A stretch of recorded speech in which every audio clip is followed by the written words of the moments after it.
Welcome to Ancient Mythology for Sleep. Tonight, we journey to ancient Greece in the age of the Olympian gods. Close your eyes, breathe slowly, and let the ancient world carry you. The first light comes not as a sudden thing, but as a gradual awakening of the world itself. You become aware of it slowly, the way one surfaces from the deepest waters, breaking through layers of darkness into something softer, more permeable.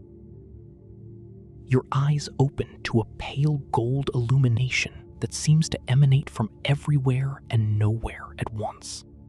The particular light of Olympus at dawn, neither quite of the mortal world, nor entirely removed from it. The chamber where you sleep is small, carved into the white marble of the palace's eastern wing. Your pallet rests upon layers of linen that have been folded and refolded so many times they have taken on the texture of clouds. Above you, the ceiling opens to the sky, not entirely, but enough to allow the light to pour in unfiltered, and enough to let you hear the stirring of the eternal morning that happens here, where time moves differently than it does below, in the world of mortals and seasons. You lie still for a moment, not quite ready to leave the comfort of sleep. Around you, the palace is beginning to breathe. You can hear it in the subtle sounds that are never quite absent here, the faint musical tinkling of wind chimes that seem to exist without any visible breeze, the distant sound of water, always moving. Always present in Olympus, and beneath it all, a kind of hum. It is the frequency of divinity itself, the vibration that underlies all of existence in this place. It is so constant that you notice it most in the moments when you are not quite awake and not quite asleep, when your mortal senses are most attuned to the sacred. The air itself smells different at this hour.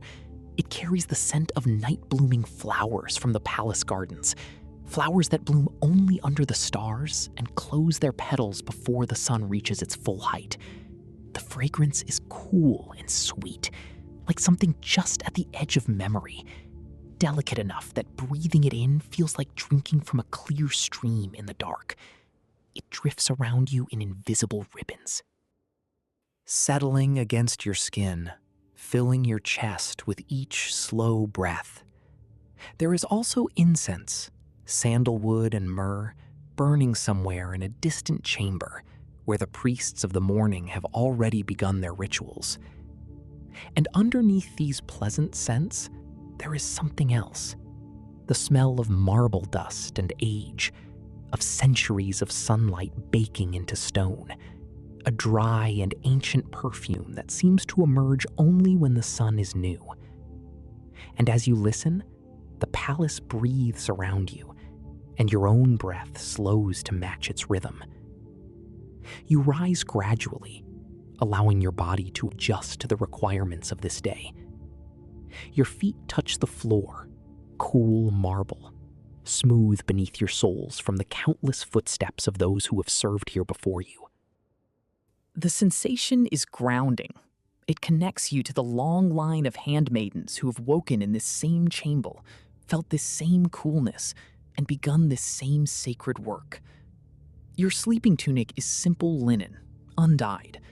You remove it and replace it with the clothing designated for your station, a chiton of fine white cloth that falls from your shoulders to your ankles, fastened at the waist with a cord of deep purple, the color of Hera's authority.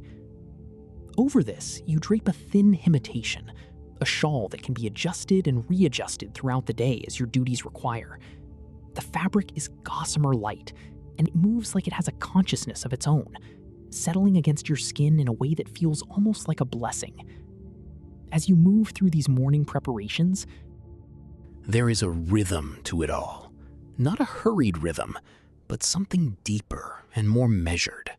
The rhythm of ritual, the rhythm of service in a sacred place. Each action flows into the next. Your hands know where to go, what to do.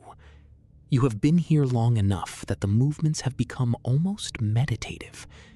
You do not know exactly how long you have been a handmaiden in the palace of Olympus. Time works strangely here. There was a before. You carry memories of a mortal life, a family, a place on Earth, but it seems very distant now, like a story someone told you once or a dream you had long ago. What you know with clarity is this: you were chosen. It happened on an ordinary day, when lightning struck near your home, and when you looked up, you saw the peacock, that magnificent creature, sacred to Hera, Queen of Heaven. It looked at you with an intelligence that was not merely animal.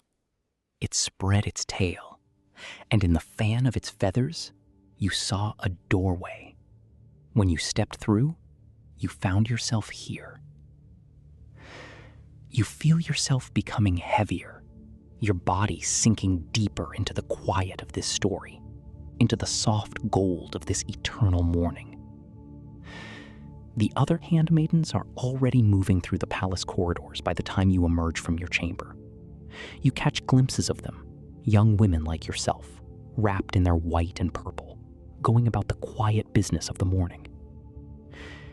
There is no speaking between you, not yet.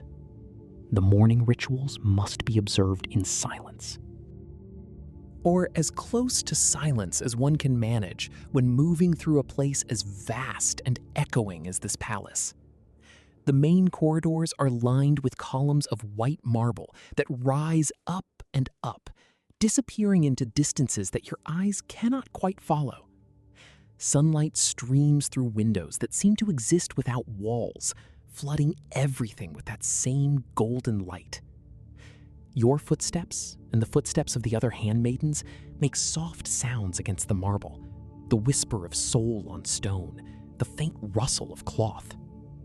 Together, these sounds create a kind of music, almost imperceptible but unmistakably present. The first duty of the morning is to prepare the great bathing chamber.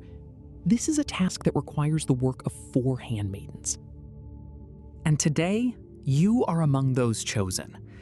You move with your companions, 3 other women, whom you know by sight and gesture, if not by voice, through the corridors toward the eastern side of the palace, toward the chamber where Hera begins her day. The bathing chamber is vast, vast beyond all practical measure. A pool of water lies at its center, fed by an underground spring that bubbles up from the roots of Olympus itself. The water is always the perfect temperature, never too hot, never too cold, and it shimmers with a faint luminescence, as though it contains captured moonlight. Around the pool are shallow basins of marble, and above, a ceiling that has been designed to allow the rising sun to stream in at precisely the angle needed to warm the space without creating harsh shadows. Let your mind drift into the warmth of this chamber, into the soft light that gathers above the pool like a living thing. Your work is to prepare the basins with unguents and oils. You move slowly and carefully, measuring out each substance with a sense of reverence. These are not merely oils. They are compounded from ingredients gathered from all corners of the divine realm and the mortal world beyond. There is oil from olives that grow in the groves of Athena, oil from roses that bloom only in the Elysian fields, essence of lavender from the gardens of Demeter, honey from bees that feed on flowers that exist only in the dreams of sleeping gods. As you work, you become aware of the particular quality of silence that characterizes the morning in the palace.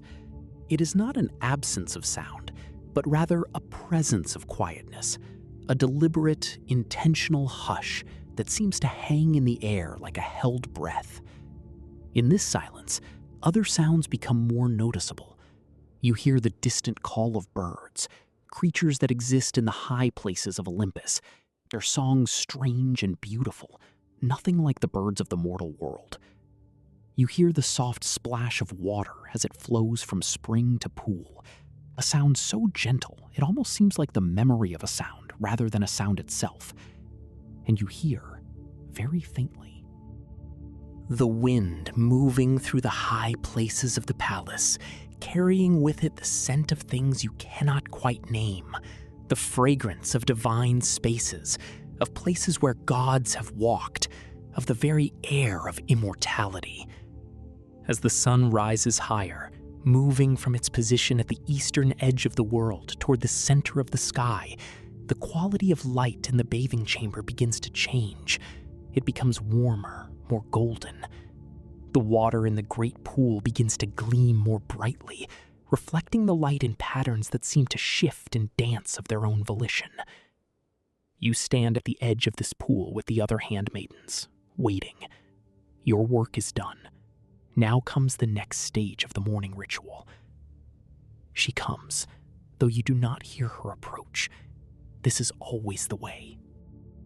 One moment you are waiting, and the next moment, Hera is present, as though she has simply materialized from the light itself.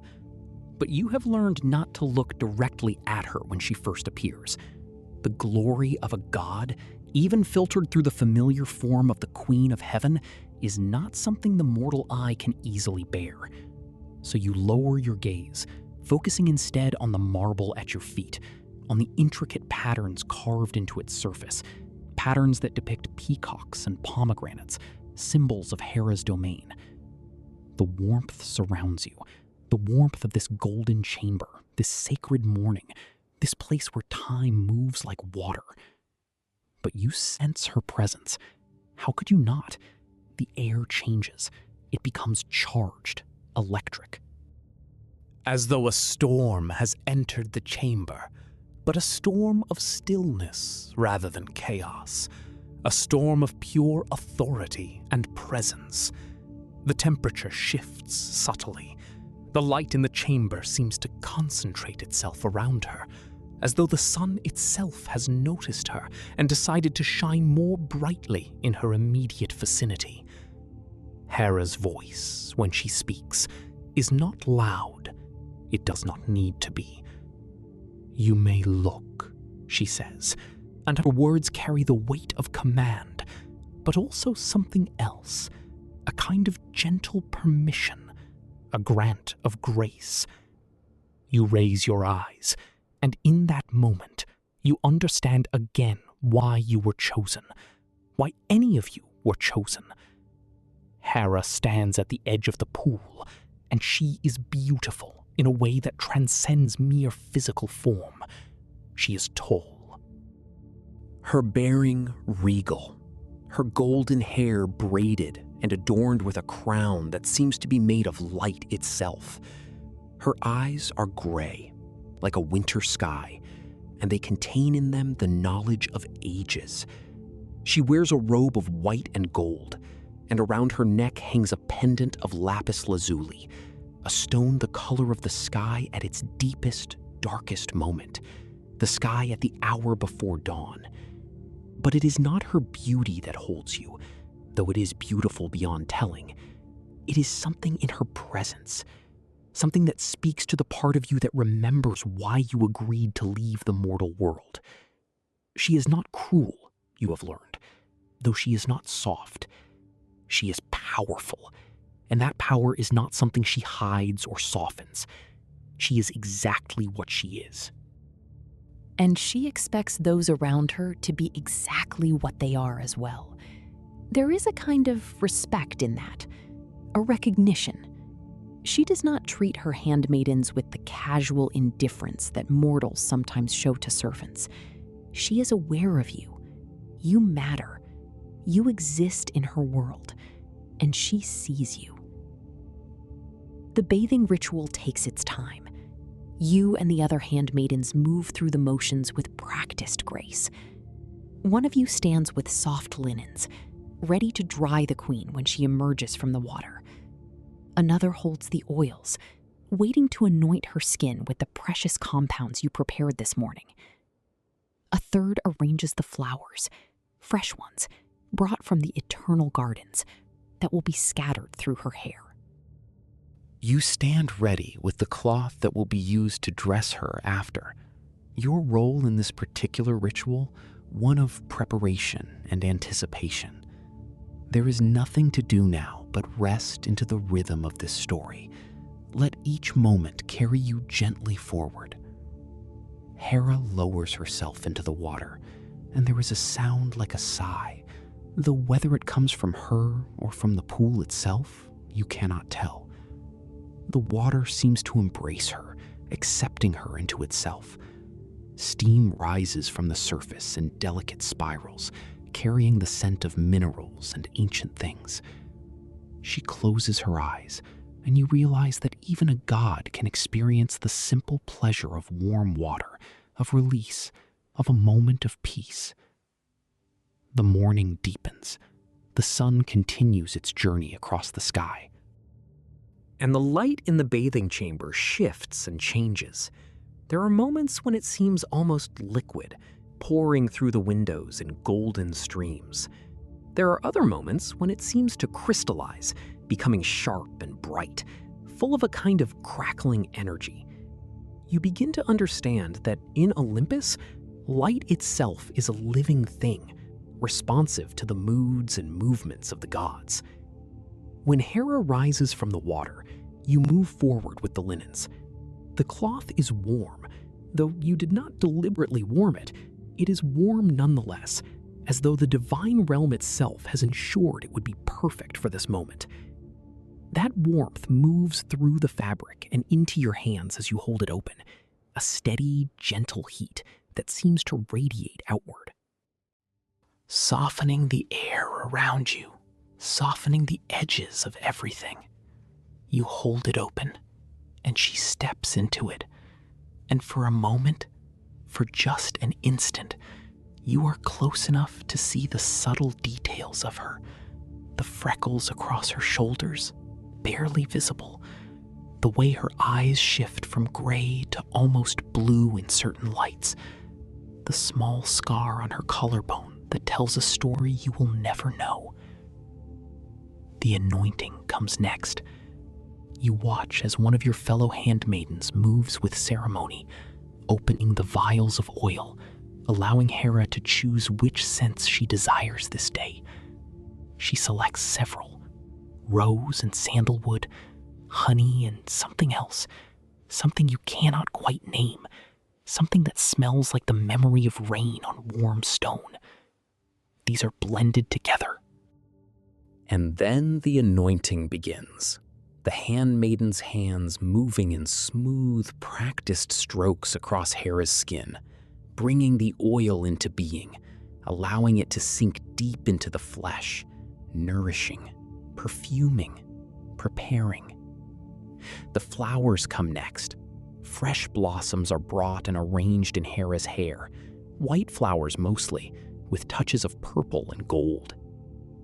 A handmaiden you have come to think of silently as the most skilled among you moves slowly, carefully, ensuring that each flower is placed not merely for beauty, but for balance, for harmony. The final arrangement is a work of art, a crown of living color against Hera's golden hair. And as you listen, the story moves like the light through this ancient chamber, slowly, softly, without urgency. By the time the bathing ritual is complete, the sun has risen high in the sky. It is approaching the midpoint of the day, that time when the light is brightest and the shadows are shortest. Hera stands before a mirror of polished bronze, examining the handmaiden's work, and you find that you are holding your breath. There is always a moment of uncertainty. Will she be pleased? Will this arrangement meet her approval? But when she nods, just slightly, a small inclination of her head, you feel a profound sense of relief and satisfaction. She speaks to you directly then, her gray eyes fixing on your face. "You," she says, will attend me in the throne room. I have need of additional hands this day. There are matters that require attention. Your heart quickens. It is an honor to be singled out in this way, and you nod, accepting the assignment. Hera inclines her head again, and then she moves away, sweeping out of the bathing chamber in a rustle of white and gold, leaving behind her a faint scent of the oils and flowers, and something indefinably divine. The other handmaidens exchange glances, but no one speaks. You return to your duties, helping to restore the bathing chamber to its pristine state, draining the water, cleaning the basins, putting away the oils and unguents. The work is methodical, soothing.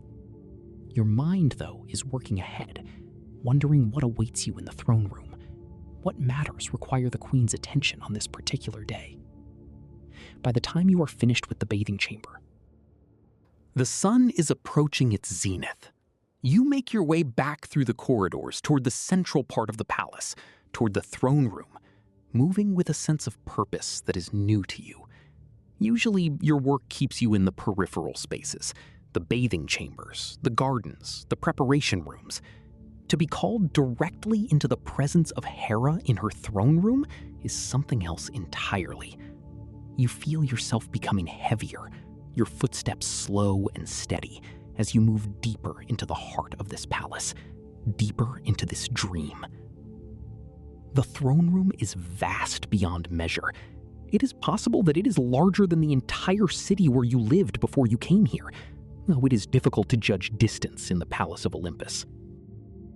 The ceiling is so high that it disappears into a kind of luminous haze, as though it opens directly into the space where the stars dwell, even though it is the middle of the day. The walls are made of marble so white it seems almost to glow from within, and they are carved with scenes of ancient battles, divine triumphs, moments of godly passion and transformation. Your eyes could spend hours tracing the details of these carvings, understanding the stories they tell. But it is not the walls that command your attention when you enter the throne room. It is the throne itself. Hera's throne sits at the far end of the chamber, elevated on a dais so that she is raised above all who enter. It is made of ivory and gold, inlaid with lapis lazuli and coral. The back is formed in the shape of a peacock's tail, the feathers rendered in such exquisite detail that they seem almost to move in some invisible breeze. On either side of the throne, golden braziers burn with flames that do not seem to consume their fuel, eternal fires that have been burning since the foundation of the palace itself. Hera sits upon her throne, her hands resting on the carved arms, her back perfectly straight, her presence filling the entire space. Around her, arranged in a loose half-circle, are various figures. Some you recognize, other gods, lesser deities, spirits of one kind or another. Others are strangers to you, beings whose nature you cannot quite determine. There are also a few mortals from the world below. Looking small and somewhat lost in this vast space, their eyes wide with the shock of being in the presence of the divine.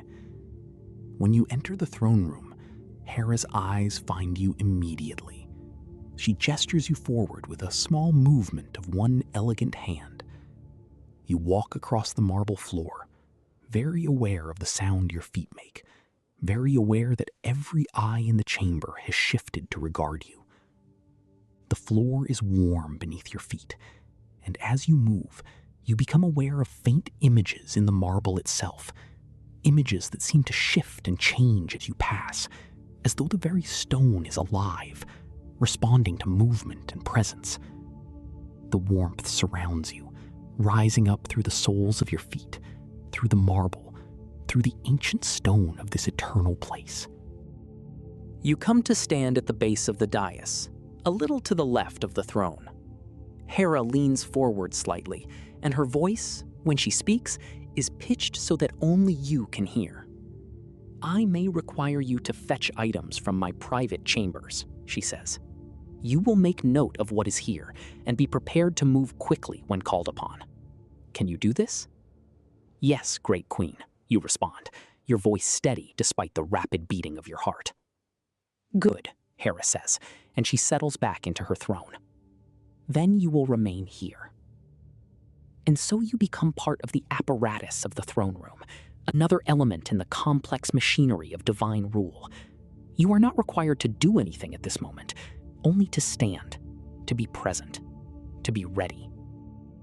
But standing in the throne room of Olympus, in the presence of the Queen of Heaven, your consciousness becomes heightened. You notice everything. You notice the way the light falls, the way it catches on gold and ivory and stone.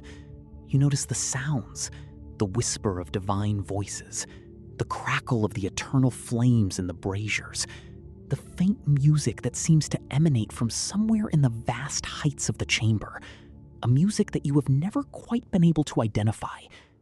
And you notice the mortals. There are 3 of them, standing at the center of the chamber, before the dais of the throne. They are a family, you think. A man of middle years, a woman, and a younger man, perhaps the son. Their clothing marks them as coming from the lands around the Mediterranean, and their bearing suggests that they are not of low station. They have been brought here, you understand, to make some request or to answer some summons. It is not entirely clear which. The man, the father, speaks to Hera with a mixture of reverence and desperation. Great Queen, he says, we have come to ask your intercession. My son was saved from drowning by a fisherman, and in gratitude, we wish to make an offering to your temple. But the oracle has spoken a condition. We are told that we must gain your blessing, or the offering will be meaningless. Hera listens, her gray eyes fixed on the man. There is no expression on her face, nothing that would indicate approval or disapproval. Agreement or refusal? She simply listens. When the man has finished speaking, there is a long moment of silence. The man shifts his weight nervously. His wife reaches out and touches his arm, a gesture of comfort or perhaps of warning. Finally, Hera speaks. The oracle has spoken truly, she says. An offering without blessing is empty. It is a gesture without meaning. She pauses, and her eyes move to the son, the young man whose life was saved from the waters. Tell me, boy, she says, what do you feel gratitude for? For your life, certainly. But is that all? The young man hesitates. He is clearly not accustomed to being directly addressed by a god. I feel gratitude for the fisherman, he says slowly. Without him, I would have died. But I also feel something else. Shame, perhaps. I went into the water because I was reckless. I did not respect the power of the sea. Hera nods slowly. Respect, she says. Understanding the power of forces greater than oneself. Yes, that is something worth having.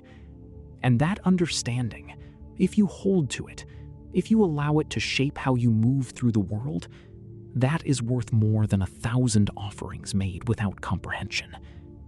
She leans forward. You may make your offering to my temple, and I will bless it. But understand this. The blessing is not for the offering itself. It is for your learning.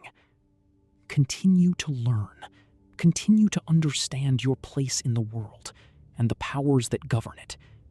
That is how you honor me. The family bows. And you can see the relief on their faces. They have received what they came for. And more than that, they have received a kind of wisdom that they did not expect. They are guided out of the throne room by attendants, and the chamber settles back into its usual state of divine busyness. And as you listen, the afternoon light begins to deepen, and the palace hums softly around you, golden and eternal. As the morning progresses into the early afternoon, you become aware that you are observing a kind of education happening all around you. Hera as Queen of Heaven, is not merely a figure of abstract power. She is engaged in the actual governance of the divine realm and the mortal world beyond. Disputes are brought to her for judgment. Requests are made. Offerings are acknowledged or rejected. In each interaction, you begin to see the complexity of her role, the way that power, wisdom, and authority are woven together into something that is both terrible and magnificent. At one point, a lesser god approaches the throne, a being of considerable power but clearly subordinate to Hera. He comes to report on some matter of the natural world, the planting season in certain mortal lands, the movements of herds of wild animals, the health of forests. Hera listens to these reports with evident interest, asking questions, offering directives. You realize that the governance of Olympus extends into every corner of creation, that nothing is too small or too trivial for the queen's attention. The heat of midday fills the throne room. The light from the windows is so bright that it seems almost solid, pouring down in great golden streams that make the white marble shimmer like water. The eternal flames in the braziers flicker as though in the presence of some invisible wind, and Hera sits upon her throne, unmoving, commanding, eternal. As you stand in your appointed place, you find your mind drifting slightly, moving into that peculiar state of consciousness that comes from standing still for a long time while remaining alert. Your awareness expands. You begin to feel the rhythm of the palace around you, the pulse of divine energy that flows through its corridors and chambers. It is like being part of something vast. Something that extends far beyond your individual self. At one moment, when there is a brief pause in the proceedings, when Hera's attention is focused elsewhere, you allow yourself to look directly at the queen. You study her face, the high cheekbones, the perfect nose, the mouth that is both soft and stern. She is beautiful, certainly, but her beauty is not the primary thing about her. What strikes you most powerfully is the intelligence in her eyes, the awareness, the sense of vast knowledge and understanding. She has seen eons pass. She has watched mortals rise and fall, empires appear and disappear, entire ages of the world transform into new ages.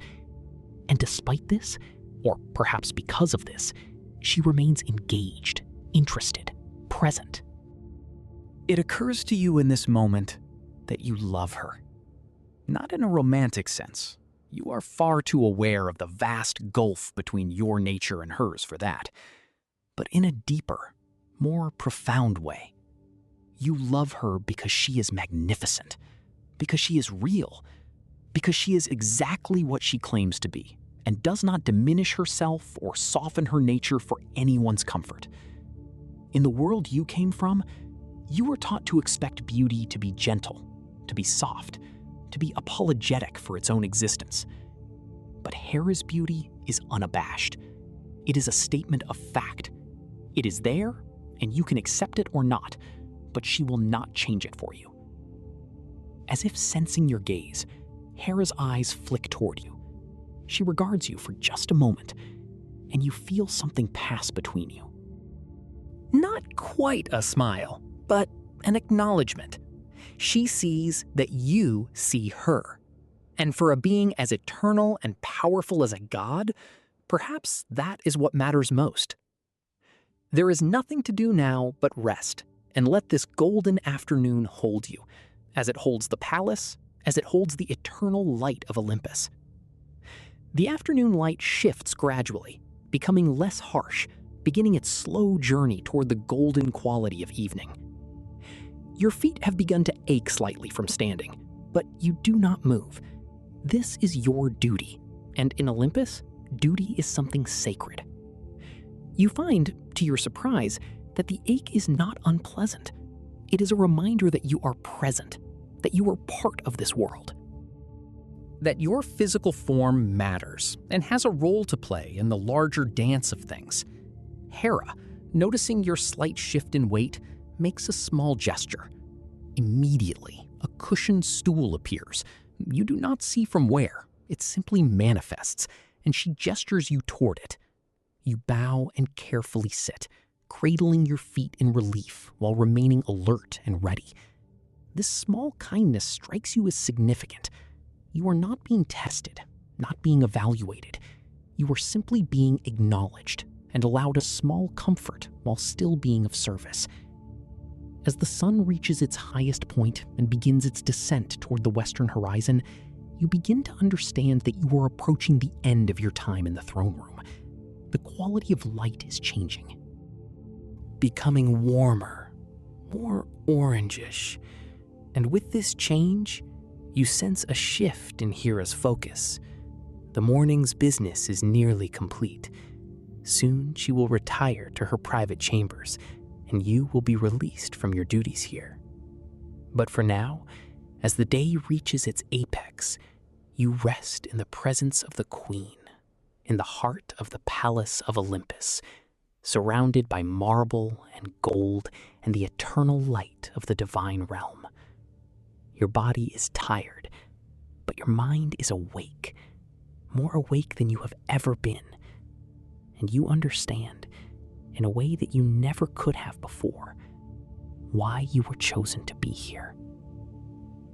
Welcome to ancient mythology for sleep. Tonight, we journey to ancient Greece in the age of the Olympian gods. Close your eyes, breathe slowly, and let the ancient world carry you. The afternoon sun hangs lower now, casting the halls of Olympus in a softer, honeyed light. Your feet carry you through the corridors with a familiar rhythm, one you've learned over countless seasons serving the Queen of Heaven. The urgency of the morning has passed, and the palace itself seems to exhale, settling into a gentler pace. You make your way toward the Garden of Eternal Spring, where the flowers bloom in colors that exist nowhere else in all the worlds. Your task this afternoon is simple: to gather the pomegranate petals that have fallen beneath the sacred trees, petals that will be dried and burned as evening incense in Hera's private chambers. It is a duty that requires no hurry, no intensity, just presence. And careful attention. The path to the gardens winds through the northern wing of the palace, and as you walk, you notice how the light shifts with each turn. Where the marble corridors once gleamed white and brilliant, they now glow with a warm amber luminescence. The shadows between the columns have deepened into soft purples and grays. Everything moves more slowly in this light. Even the air seems to thicken slightly, as if time itself is taking a gentler breath.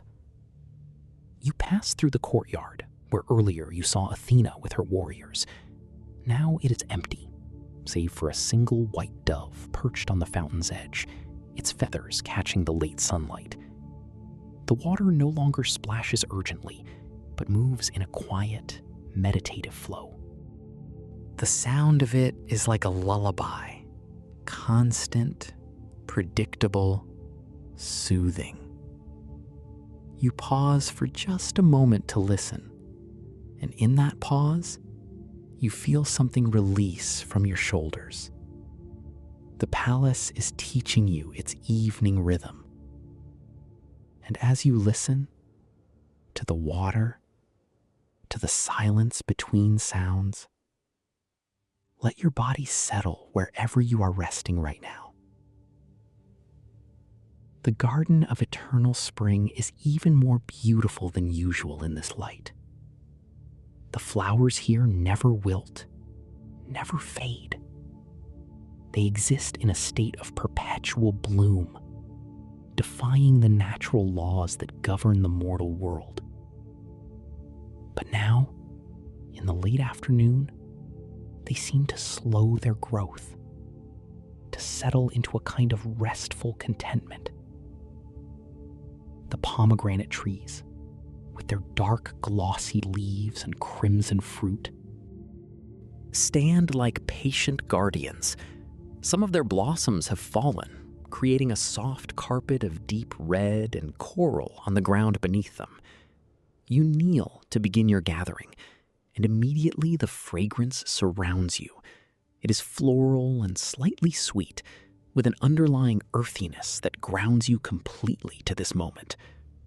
That warmth rises from the petal-strewn earth like a gentle embrace, the kind of warmth that comes not from heat alone, but from something older, something that knows you and welcomes you home. Your fingers are gentle as you collect the petals, placing them carefully into the small linen bag you've brought. There is no rush here. The petals aren't going anywhere, and neither are you. This is the work of the afternoon, work that requires presence. Rather than speed, as you move deeper into the garden, you become aware of the subtle sounds of the place. The gentle rustling of leaves in a breeze you can barely feel. The distant call of a bird, not a mortal bird, but something from the higher reaches of Olympus, with a song that is almost musical in its complexity. Somewhere, water runs softly through hidden channels, feeding the roots of these eternal plants. Everything is connected here, you realize. Everything supports everything else. The golden light grows warmer, more orange, as the afternoon deepens. You pause in your gathering and stand, looking out across the garden toward the distant peaks of Olympus. From here, you can just see the edge of the horizon, far, far below. Where the mortal world continues its frantic spinning. But up here, in this sacred space, there is only timelessness. You feel yourself becoming heavier with each breath you take, settling more deeply into the beauty and the stillness of this eternal garden. You think of Hera in her inner chambers, perhaps resting now, recovering from the complexities of the morning. You think of how your small service, this careful gathering of petals, this gentle work, contributes to her peace. It is a humbling thought, one that settles into your heart with a warm certainty. You are part of something larger. Your hands, your attention, your care, these matter. The light continues its slow transformation. The amber becomes more golden, then begins to shift toward rose and pink. This is the true magic of the afternoon turning toward evening. Not a sudden change, but a gradual softening, a gentle dissolving of one state into another. You've collected enough petals now. The linen bag feels soft and warm in your hands, fragrant with the captured sweetness of the flowers. Your path back to the palace takes you past the reflecting pool, and you cannot help but pause. The water's surface is almost perfectly still, mirroring the sky above. But the sky is no longer purely blue. It has become a canvas of colors. The deep blue at the zenith gradually shifts to turquoise, then to a tender lavender, and finally to a pale peachy gold at the western horizon. The reflection makes it seem as though you stand between two skies, and for a moment, you cannot tell which is above and which is below. This is the magic hour, you think, the time when the boundaries between things grow soft. The warmth surrounds you, rising from the sun-soaked stone, wrapping itself around your shoulders like a shawl woven from late afternoon itself. Evening settles over the palace now, not suddenly, but like a gradual deepening of shadow, a cooling of air. As you enter the main halls again, you notice that servants have begun their evening duties. They move quietly, almost reverently, lighting the great bronze lamps that line the corridors. The flames catch immediately, burning with a steady, unwavering light that is warmer than sunlight. That warmth is like the captured essence of warmth itself, not fierce or demanding, but tender and enduring, the kind of light that asks nothing of you except that you rest within it. The marble walls seem to hold the firelight within them, glowing from within, as if they are themselves a source of illumination. The shadows between the columns are no longer the cool purples of afternoon, but are now warm and dark, almost comforting in their depth. You pass through these shadows and light in gentle succession, and with each transition, you feel yourself slowing further. You make your way to Hera's private chambers to deliver the pomegranate petals. The queen is seated by her window, looking out toward the western sky, where the sun sits like a burning coal, balanced on the edge of the world. She does not turn as you enter. She seems lost in her own thoughts, but you sense her awareness of your presence. It is one of the gifts of serving her. She knows you without needing to look. You move to the small altar where the evening incense will be burned, and you arrange the petals carefully in the bronze vessel kept there for this purpose. The room is filled with the queen's presence, her power, her complexity, her fierce loyalty to those she loves. And yet, in this moment, with the fires lit and the evening settling, even that power seems gentler, like a great strength resting, gathering itself for tomorrow. "Thank you," Hera says softly. Still looking out at the sunset, her voice carries not the sharp edge from this morning, but something deeper, something that suggests that she too has felt the afternoon's gentle dissolution.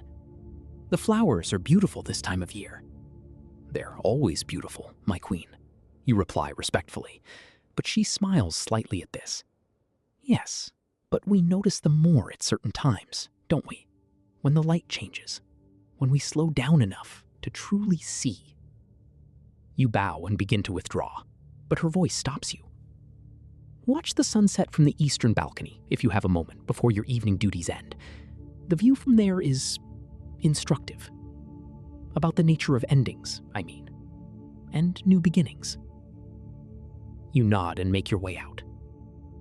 Your heart warm with the small kindness of this gesture. Let your mind drift as you carry that warmth with you through the corridors of Olympus, through the dimming amber light. The eastern balcony is quiet when you reach it. The sun has moved lower still, a great disk of burning orange that sits upon the world's edge like a promise.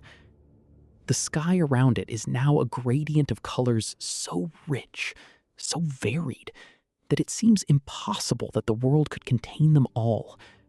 Orange and red and pink and purple and blue, all existing in harmony, each one fading gently into the next. You stand at the railing and watch. There is nothing else to do but watch. Below, the mortal world has already begun to settle into twilight. The small lights of human habitation begin to twinkle like reflected stars. Smoke rises from chimneys in thin, wavering lines. But all of this seems very far away, happening in a different world, a different time. The stars are beginning to emerge, first in the deepest blue overhead, then more and more as the sky darkens. It is as if the sky is slowly revealing a vast tapestry that was always there, hidden beneath the light of day. Each star appears as a tiny blessing, a small point of eternal light. Time passes, but you cannot say how much. The sun seems to move very slowly now, taking its time with its descent. There is no urgency in this moment, no sense that things must be rushed toward conclusion. The day is ending, yes, but it is ending in the most beautiful, most thorough way possible. It is not being cut short, it is being completed. There is nothing to do now but rest breathe and let the ancient sky hold you. The temperature is dropping now. You can feel it in the gentle coolness that touches your skin, in the way the air feels cleaner, more present. There is a breeze now, not cold, but refreshing, carrying with it the scent of evening flowers, jasmine and night-blooming iris, flowers that open only as the sun dies. Other servants pass by on their evening duties, moving in the same slow, measured way that evening seems to encourage. No one speaks above a whisper. The palace has become a place of quiet and contemplation. The rush and intensity of morning and midday seems like something from another realm entirely. The sun is nearly gone now. Just the top edge of it remains visible, and the sky has darkened considerably. The colors are deeper now, rich crimsons and deep purples, with the blue overhead almost black. The stars grow brighter as their competition from the sun fades. More and more of them become visible, and the constellations begin to form recognizable patterns. You can see Ursa Major, the great bear that is said to have been placed in the sky by Zeus himself, guarding the heavens. You can see Cassiopeia, the vain queen condemned to circle eternally. You can see countless others whose names you may never know, but whose light has traveled unimaginable distances to reach your eyes in this moment. The last sliver of the sun finally disappears below the horizon, and for a brief moment, the sky is that peculiar color that exists only in the transition between day and night. Not quite twilight, not yet truly dark. It is a color that seems to contain everything, to promise everything. Then the true night arrives. It comes quietly, without fanfare. One moment you are watching the last light fade, and the next moment you realize that you are surrounded by darkness, relieved only by starlight and the distant glow of the palace's lights. The temperature has dropped further, and you wrap your arms around yourself, not from cold, but from a kind of gentle self-embrace. And as you listen, the night begins to speak in its own soft language, in cricket song and wind and the distant turning of the stars. The wind moves through the balcony now, slightly stronger, carrying the voice of the night with it. It whispers across the stone, around the columns, through your hair. This wind has traveled from far away, from the peaks of mountains, from the surfaces of distant seas, from the dark places between the stars. It carries with it the message of the greater world, a reminder that you are part of something vast and ancient and eternally cycling. The night sounds begin to emerge, a cricket singing somewhere nearby, a patient, meditative sound that rises and falls like breathing. Owls calling from the heights above the palace, with voices like wind through distant caves, and beneath it all, the faint sound of water, fountains, streams, perhaps even the distant echo of the river Styx far below, flowing eternally through the underworld. Your eyes have adjusted to the darkness now, and the stars seem to multiply with every passing moment. You realize that there are more stars than you could ever count, more stars than there are moments in a lifetime to observe them, each one a sun in its own right, burning eternally in the void, indifferent to human time and human concerns. And yet, there is something comforting in this vastness, in knowing that you are so small, so temporary. It means that your worries are small too, your limitations are small. Your failures are absorbed into something so large that they barely create a ripple. The palace behind you is quieting even further now. The sounds of activity have stilled. Even the servants have finished their evening duties and retired to their quarters. The only light remaining inside comes from the great lamps and from the fires in various hearths, but even these have been left to burn low, untended, moving gradually towards sleep themselves. You feel yourself becoming heavier, as if the stars above are drawing you gently downward, deeper into stillness, deeper into rest. You should return to your quarters, you know. Your duties for the day are complete. And yet, you find yourself unable to move from this spot. Unable to leave this conversation with the stars and the night wind. The darkness is so complete now that it feels almost tangible, like a soft blanket drawn across the world. It is not a threatening darkness. The stars provide enough light to see the basic shapes of the world around you, the railings of the balcony, the distant silhouettes of the palace's peaked roof. But it is a darkness that is decidedly different from daylight. It is a darkness that invites rest, that whispers of sleep and dreams, and the mysterious depths of unconsciousness. A shooting star streaks suddenly across the sky, trailing its brief light from one horizon to the other before vanishing as quickly as it appeared. You catch your breath. These moments of surprise within such peace are rare. Precious. You make a silent wish, though you're not entirely sure what you wish for. Perhaps just for more moments like these, for the continued privilege of serving in this place, for the wisdom to appreciate what you have been given. The wind brings the scent of night-blooming flowers more strongly now, mixed with something else, the cool mineral scent of stone, the faint green smell of growing things, the distant salt-like quality of high mountain air. These scents seem to carry the essence of the night itself, its nature and its secrets. You think of Hera, resting now in her chambers, the pomegranate petals burning as incense, filling her room with the gentle fragrance of evening. You think of all the other beings on Olympus, gods and goddesses, spirits and minor deities, all settling into their night rest. Even immortals, you realize, must sleep. Even immortals need the respite of darkness, the renewal of rest. And you too, you are tired now, though not with the uncomfortable tiredness of exertion. This is a deep, soul-level tiredness, the kind that comes from being fully present throughout a long day. Your body is ready to rest, ready to close its eyes and drift away into dreams.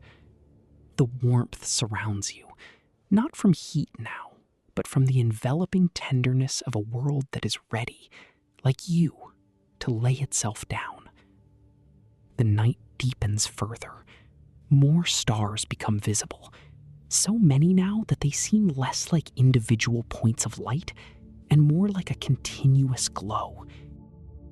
A luminescent dust spread across the darkness.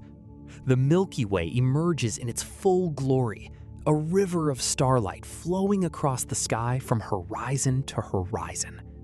It is so beautiful that for a moment you feel tears in your eyes, though you cannot say exactly why. Perhaps it is the beauty itself. Perhaps it is the vastness. Perhaps it is simply the overflow of feeling that comes from being alive in this moment, aware and awake and seeing. A gentle sound of water reaches your ears more clearly now. It might be a fountain somewhere within the palace grounds, or it might be something farther away. The sound is rhythmic, but not mechanical, natural and organic, like the breathing of the world itself. Water falling, flowing, perpetually in motion, even as the night stands still. You finally turn from the railing and move back inside. The palace is dim and quiet, lit only by low flames. Your path to your quarters takes you through the familiar corridors, and now in the darkness, they seem to become something else. Not threatening, but somehow more real, more authentic. In daylight, these halls are spectacular, showcasing marble and gold and the glory of Olympus. But in darkness, with only small pockets of firelight, they become intimate. They become yours. Your quarters are small, a simple room with a narrow bed, a small window, a table for your personal belongings. By the standards of Olympus, it is modest, but it is clean and warm, and when you enter, it feels like a sanctuary. That warmth rises to meet you the moment you step inside. The warmth of stones that have held the day's heat, of linen that has rested undisturbed and soft in the quiet. It wraps around you like something living, like something that has been waiting, patiently, just for you. You prepare for sleep with the same careful attention you bring to all your duties. You wash your face and hands with cool water from the pitcher, letting the coolness refresh your skin. You change into your sleeping clothes, simple linen, softer than your day clothes from being worn many times. You arrange your pillow and pull the blanket over yourself, settling into the familiar comfort of your bed. The window beside your bed looks out over a portion of the palace grounds. From where you lie, you can see a small portion of the night sky, and you watch as clouds drift slowly across the stars, obscuring some, revealing others. There is no hurry. There is no destination these clouds are moving toward, no schedule they must keep. They drift because it is their nature to drift, because the wind carries them where it will. The sound of water is still audible, now even more soothing. Perhaps it is closer to your room than you realized, or perhaps the quiet of night just makes all sounds seem more present. You let your attention rest on this sound, following it as it rises and falls, a rhythm as old as the world itself. Let your mind drift, carried on that sound of water the way a small boat surrenders to a slow and ancient river. Your breathing begins to synchronize with the sound of the water, and with each breath, you feel yourself sinking deeper into the softness of the bed, more fully into this moment of rest. Your muscles, which have been gently active all day, begin to fully relax. The small tensions you carry in your shoulders, your neck, your jaw, these begin to dissolve, released into the darkness and the quiet. The night outside seems to be settling even more deeply, the darkness becoming almost absolute, the stars fewer and fewer as clouds drift across the sky. And this feels right. This feels like the world, like all the worlds, drawing themselves in for rest, pulling themselves inward towards sleep and dreams and the mysterious renewal that happens in darkness. Your thoughts begin to drift and slow, like leaves on a current, following the water's endless flow deeper and deeper. You think of nothing in particular. Just let your awareness rest on small sensations, the softness of the pillow, the weight of the blanket, the gentle coolness of the night air against your face, the sound of water, the distant memory of stars. The palace around you is completely silent now, filled with sleeping beings, filled with rest. You are part of this silence, this darkness, this vast and gentle descent into sleep. All the urgency of the morning has dissolved completely. All the concerns of the day have been laid to rest. There is nothing to do now but breathe and rest and let sleep come. The clouds have now covered most of the visible sky. The room is almost completely dark, lit only by the faintest ambient light, perhaps from the stars beyond the clouds, perhaps from the distant glow of Olympus itself. In this darkness, boundaries seem to dissolve between waking and sleeping, between the self and the greater world, between night and the dreams that night carries with it. Your eyes close, though you're not quite sure when this happened, whether it was a conscious decision or something your body did on its own. And in closing them, you seem to open onto something vaster, the inner landscape of sleep, the country of dreams that lies just beyond the threshold of wakefulness. The sound of water grows softer, more distant, as if you are traveling away from it on a gentle current. Your last conscious thought is of the pomegranate petals, burning in their bronze vessel in Hera's chambers, carrying their fragrance up through the palace toward the infinite sky. And then even this thought dissolves into the deeper silence of sleep.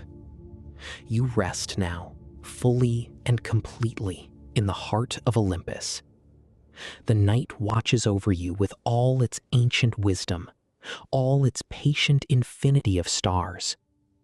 The wind continues its gentle passage through the palace, carrying the message of the world, but you no longer hear it. You are far beyond hearing now, in that place where all the tired beings of the world go to be renewed, to be healed, to be reminded that rest is not a stopping of life, but a deepening of it. Sleep embraces you, and the day is finally, truly complete.